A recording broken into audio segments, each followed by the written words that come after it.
Hello everyone, welcome to my channel tales. आज मैं आप लोगों को कहानी सुनाने वाली हूँ। आज की हमारी कहानी का नाम है सच्चाई का उपहार, जिसे लिखा है मुंशी प्रेमचंद ने। तो चलिए शुरू करते हैं। तहसीली मदरसा बराव के प्रथमाध्यापक मुंशी भवानी सहाय को बागबानी की आदत थी। क्यारियों में अलग अलग प्रकार के फूल और पत्तियां लगा रखे थे उन्होंने। दरवाजों पर लताएं चढ़ा दी थीं। इससे मदरसे की शोभा अधिक हो गई थी। मिडिल कक्षा के लड़कों से भी अपने बगीचे को सींचने और साफ करने में मदद लिया करते थे। अधिकतर लड़के इस काम को रुचिपूर्वक करते थे। इससे उनका मनोरंजन होता था, किंतु दर्जे में 4-5 लड़के जमींदारों के थे। उनमें कुछ ऐसी दुष्टता थी कि ये मनोरंजन कार्य भी उन्हें बेकार प्रतीत होता था। उन्होंने बाल्यकाल से ही आलस्य में जीवन व्यतीत किया था। अमीरी का झूठा अभिमान दिल में भरा हुआ था। वह हाथ से कोई काम करना निंदा की बात समझते थे। उन्हें इस बगीचे से घृणा थी। जब उनके काम करने की बारी आती तो कोई न कोई बहाना करके उड़ जाते। इतना ही नहीं, दूसरे लड़कों को भी बहकाते और कहते, वाह, पढ़े फारसी बेचे तेल। यदि खुरपी कुदाल ही करना है तो मदरसे में किताबों से सिर मारने की क्या जरूरत। यहाँ पढ़ने आते हैं, कुछ मजदूरी करने नहीं। मुंशी जी इस बात के लिए उन्हें कभी कभी दंड दे देते थे। इससे उनका द्वेष और भी बढ़ता था। अंत में यहाँ तक नौबत पहुंची कि एक दिन उन लड़कों ने सलाह करके उनकी पुष्प वाटिका को विनाश करने का निश्चय किया। 10 बजे मदरसा लगता था, किंतु उस दिन वो लड़के 8 बजे ही आ गए और बगीचे में घुसकर उसे उजाड़ने लगे। कहीं पौधे उखाड़ फेंके, कहीं क्यारियों को रौंद डाला, पानी की नालियां तोड़ डाली, क्यारियों की मेड़े खोद डाली। मारे भय के छाती धड़क रही थी कि कोई देखता ना हो। लेकिन एक छोटी सी फुलवारी को उजाड़ने में कितनी देर लगती है। 10 मिनट में हरा भरा बाग नष्ट हो गया। तब ये लड़के जल्दी से निकले, लेकिन दरवाजे तक आए थे कि उन्हें अपने एक सहपाठी की सूरत दिखाई दी। ये एक दुबला पतला दरिद्र और चतुर लड़का था। उसका नाम बाज बहादुर था। बड़ा गंभीर शांत लड़का था। उधम पार्टी के लड़के उससे जलते थे। उसे देखते ही उनका रक्त सूख गया। विश्वास हो गया कि इसने जरूर देख लिया। ये मुंशी जी से कहे बिना नहीं रहेगा। बुरे फंसे, आज कुशल नहीं है। ये राक्षस इस समय यहाँ क्या करने आया था। आपस में इशारे हुए। ये सलाह हुई कि इसे मिला लेना चाहिए। जगत सिंह उनका मुखिया था। आगे बढ़कर बोला, बाज बहादुर, सवेरे कैसे आ गए? हमने तो आज तुम लोगों के गले की फांसी छुड़ा दी।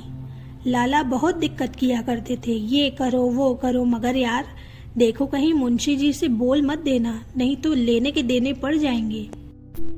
जयराम ने कहा, क्या देंगे, अपने ही तो है। हमने जो कुछ किया है वो सबके लिए किया है, केवल अपनी भलाई के लिए नहीं।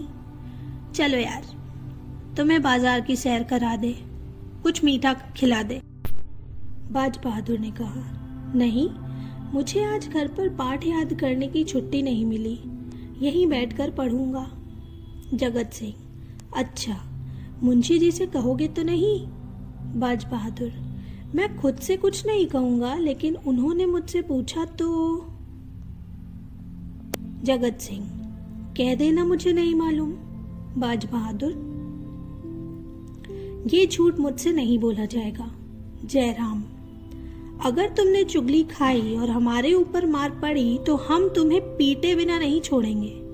बाज बहादुर, हमने कह दिया कि चुगली नहीं करेंगे, लेकिन मुंशी जी ने पूछा तो झूठ नहीं बोलेंगे। जयराम, तो हम तुम्हारी हड्डियां भी तोड़ देंगे। बाज बहादुर, इसका तुम्हें अधिकार है।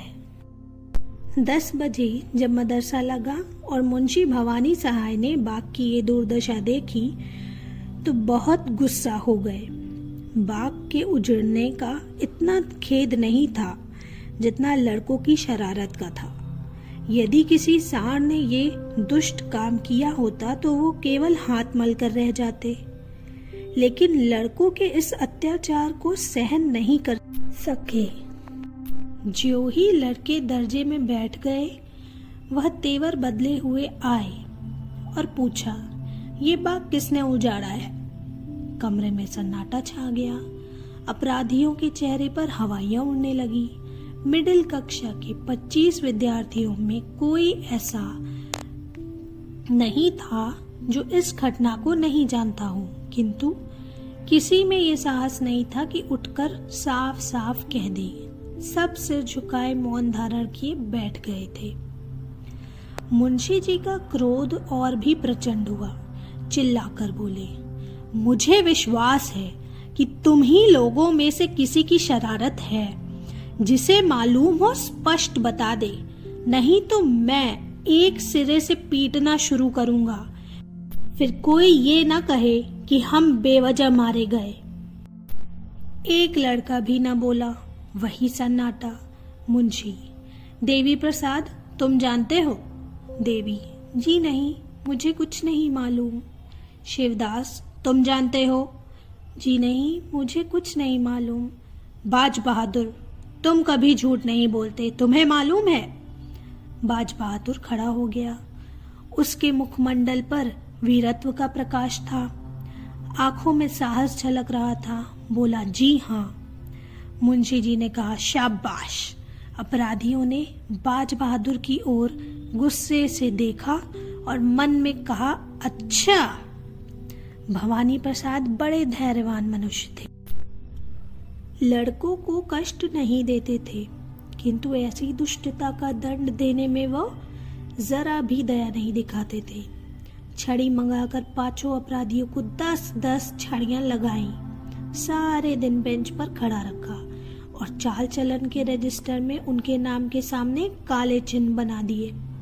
बाज बहादुर से शरारत पार्टी वाले लड़के यूं ही जला करते थे। आज उसकी सच्चाई के कारण उसके खून के प्यासे हो गए। इस समय दर्जे के अधिकतर लड़के अपराधियों के मित्र हो रहे थे। उनमें षड्यंत्र रचा जाने लगा कि बाज बहादुर की खबर ली जाए। ऐसा मारो कि फिर मदरसे में मुंह न दिखाए। ये हमारे घर का भेदी है, दगाबाज। बड़ा सच्चे की दुम बनाए। आज सच्चाई का हाल मालूम हो जाएगा। बेचारे बाज बहादुर को इस गुप्त लीला की जरा भी खबर नहीं थी। विद्रोहियों ने उसे अंधकार में रखने की पूरी कोशिश की थी। छुट्टी होने के बाद बाज बहादुर घर की तरफ चला। रास्ते में एक अमरूद का बाग था। वहां जगत सिंह और जयराम कई लड़कों के साथ खड़े थे। बाज बहादुर चौंका, समझ गया कि ये लोग मुझे छेड़ने पर उतारू हैं, किंतु बचने का कोई उपाय नहीं था। कुछ हिचकिचाता हुआ वो आगे बढ़ा। जगत सिंह बोला, आओ लाला, बहुत राह दिखाई, आओ सच्चाई का इनाम लेते जाओ। बाज बहादुर, रास्ते से हट जाओ, मुझे जाने दो। जयराम, जरा सच्चाई का मजा तो चखते जाइए। बाज बहादुर, मैंने तुमसे कह दिया था कि जब मेरा नाम लेकर पूछेंगे तो मैं बता दूंगा। जयराम, हमने भी तो कह दिया था कि तुम्हें इस काम का इनाम दिए बिना नहीं छोड़ेंगे। ये कहते ही वह बाज बहादुर की तरफ घूसा तान कर बढ़ा। जगत सिंह ने उसके दोनों हाथ पकड़ने चाहे।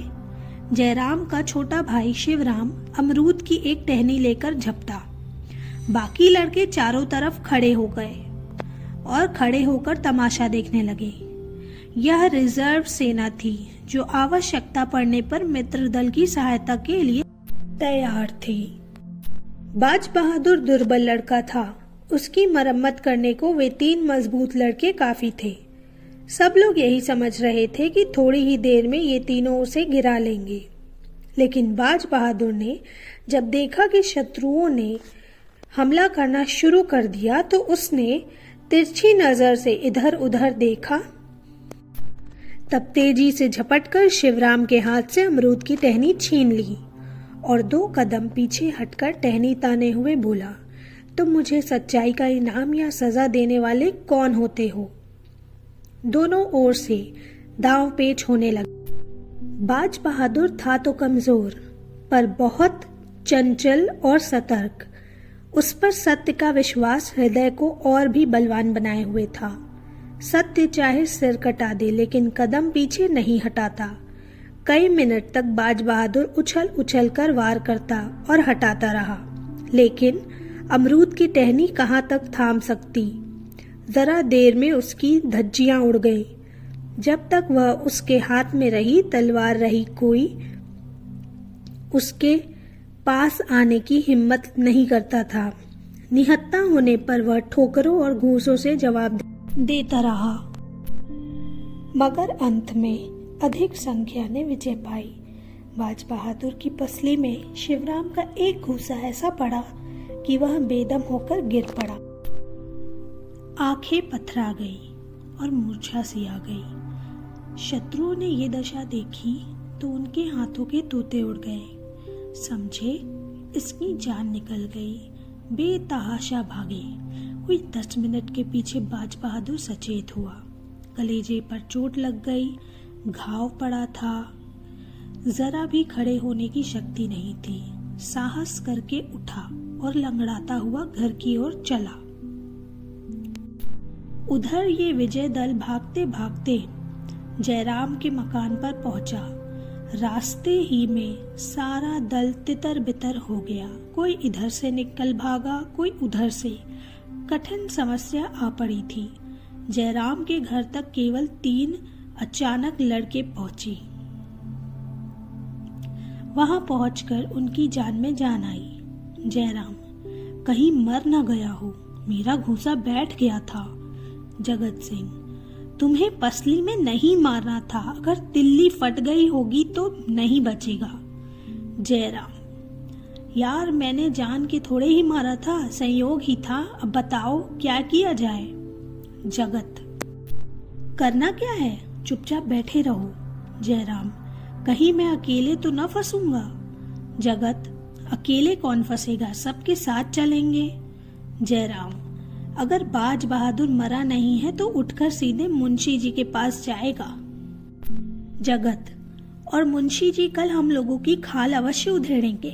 जयराम, इसलिए मेरी सलाह है कि कल मदरसे जाओ ही नहीं, नाम कटा के दूसरी जगह चले चले, नहीं तो बीमारी का बहाना करके बैठे रहे। महीना 2 महीना के बाद जब मामला ठंडा हो जाएगा तो देखा जाएगा। शिवराम, और जो परीक्षा होने वाली है। जयराम, ओहो, इसका तो ख्याल ही नहीं था, 1 ही महीना तो रह गया है। जगत, तुम्हें अब की बार वजीफा मिलता। जयराम, हाँ, मैंने बहुत परिश्रम किया था। तो फिर। जगत, कुछ नहीं, तरक्की तो हो ही जाएगी, वजीफे से हाथ धोना पड़ेगा। जयराम, बाज बहादुर के हाथ लग जाएगा। जगत, बहुत अच्छा होगा, बेचारे ने मार भी तो खाई है। दूसरे दिन मदरसा लगा। जगत सिंह, जयराम और शिवराम तीनों गायब थे। वली मोहम्मद पैर में पट्टी बांधे आए थे, लेकिन डर के मारे बुरा हाल था। कल के दर्शकगण भी थरथरा रहे थे कि वहीं हम लोग भी गेहूं के साथ घुन की तरफ पिस न जाएं। बाज बहादुर नियमानुसार अपने काम में लगा हुआ था। ऐसा मालूम होता था मानो उसे कल की बातें याद ही नहीं है। किसी ने उनकी चर्चा नहीं की। हाँ, आज वह अपने स्वभाव के विपरीत कुछ खुश दिखाई पड़ता था। विशेषतः कल के योद्धाओं से वो अधिक हिला मिला हुआ था। वह चाहता था कि ये लोग मेरी ओर से निश्चिंत हो जाएं। रात भर की सोच विचार के पश्चात उसने यही निश्चय किया था, और जब संध्या समय घर चला तो उसे अपनी दयालुता का फल मिल चुका था। उसके शत्रु लज्जित थे और उसकी प्रशंसा करते थे। मगर वे तीनों अपराधी दूसरे दिन भी नहीं आए। तीसरे दिन भी उनका कहीं पता नहीं था। वो घर से मदरसे को चलते, लेकिन देहात की तरफ निकल जाते। वहां दिन भर किसी वृक्ष के नीचे बैठे रहते या फिर गुल्ली डंडा खेलते, शाम को घर चले आते। उन्होंने ये पता तो लगा लिया था कि इस समर के अन्य सभी योद्धागण मदरसे आते हैं और मुंशी जी उनसे कुछ नहीं बोलते, किंतु उन्हें ये शंका होती थी कि बाज बहादुर ने जरूर कहा होगा, हम लोगों के जाने की देर है, गए और बेभाव की पड़ी। यही सोचकर मदरसे आने का साहस नहीं कर सकते। चौथे दिन प्रातः काल तीनों अपराधी बैठे सोच रहे थे कि आज किधर चलना चाहिए। इतने में बाज बहादुर आता हुआ दिखाई दिया।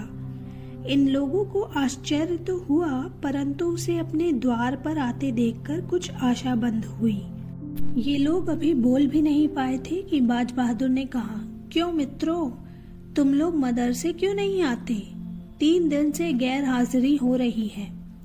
जगत, मदरसे क्या जाएं, जान भारी पड़ी है, मुंशी जी एक हड्डी भी नहीं छोड़ेंगे। बाज बहादुर, क्यों? वली मोहम्मद, दुर्गा सभी तो आते हैं। मुंशी जी ने किसी से भी कुछ नहीं कहा। जयराम, तुमने उन लोगों को छोड़ दिया होगा, लेकिन हमें भला तुम क्यों छोड़ने लगे? तुमने एक एक की 3-3 जड़ी होंगी। बाज, आज मदरसे चलकर इसकी परीक्षा ही कर लो। जगत, ये झांसे रहने दीजिए, हमें पिटवाने की चाल है। बाज, तो मैं कहीं भागा तो नहीं जाता? उस दिन सच्चाई की सजा दी थी, आज झूठ का इनाम दे देना। जयराम, सच कहते हो, तुमने शिकायत नहीं की। बाज, शिकायत की कौन बात थी? तुमने मुझे मारा, मैंने तुम्हें मारा। अगर तुम्हारा गुस्सा नहीं पड़ता तो मैं तुम लोगों को रण क्षेत्र से भगा कर दम लेता। आपस के झगड़ों की शिकायत करने की मेरी आदत नहीं है। जगत, चलूं तो यार, लेकिन विश्वास नहीं आता, तुम हमें झांसे दे रहे हो, कचूमर निकलवा लोगे। बाज, तुम जानते हो झूठ बोलने की मेरी आदत नहीं है। ये शब्द बाज बहादुर ने ऐसी विश्वास दिलाने वाले ढंग से कहे कि उन लोगों का भ्रम दूर हो गया। बाज बहादुर के चले आने के पश्चात तीनों देर तक उसकी बातों की विवेचना करते रहे, सोचते रहे। अंत में ये निश्चय किया कि आज चलना चाहिए। ठीक 10 बजे तीनों मित्र मदरसे पहुंच गए, किंतु चित्त में आशंकित थे, चेहरे का रंग उड़ा हुआ था। मुंशी जी कमरे में आए, लड़कों ने खड़े होकर उनका स्वागत किया। उन्होंने तीनों मित्रों की ओर गौर से देखकर केवल इतना कहा, तुम लोग 3 दिन से गैर हाजिर हो, देखो दर्जे में जो इम्तिहानी सवाल हुए हैं उन्हें नकल कर लो। फिर पढ़ाने में मगन हो गए।